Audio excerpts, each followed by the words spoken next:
ফুডসে আপনার সবাইকে স্বাগত জানাই। আমি নিয়েছি 1 স্পুন জিরে, 1 স্পুন ধনিয়া, 1 স্পুন তিল। এসব আমি ফ্রাই করব।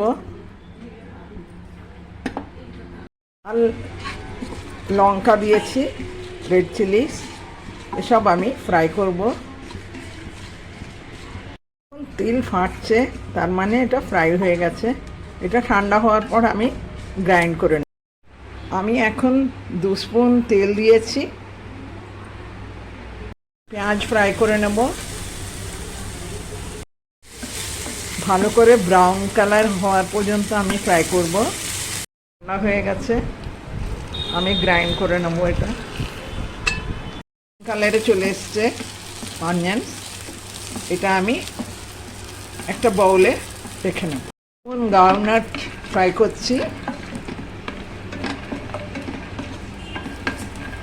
গাওনাটস ফ্রাই হয়ে গেছে, আমি গ্রাইন্ড করে নিচ্ছি। 1 স্পুন তেল দিয়েছি।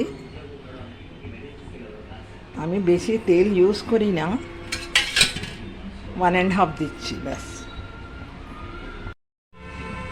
এখন কারি পাত্তা, জিরে, সর্ষে সব এর মধ্যে দিয়ে দিচ্ছি। এখন ফ্রাই হয়ে গেছে, এখন আমি বেগুন দিয়ে দেবো।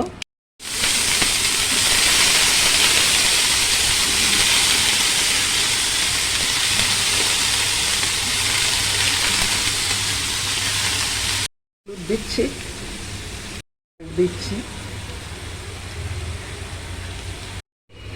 আমি ঢাকনা লাগিয়ে সিমে রেখে দেবো।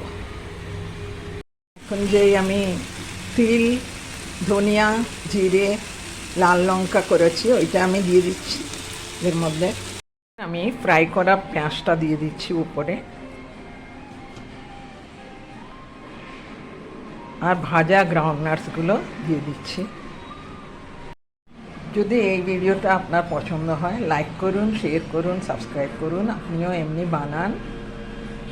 যারা সাবস্ক্রাইব করেননি তারা সাবস্ক্রাইব করুন। নমস্কার।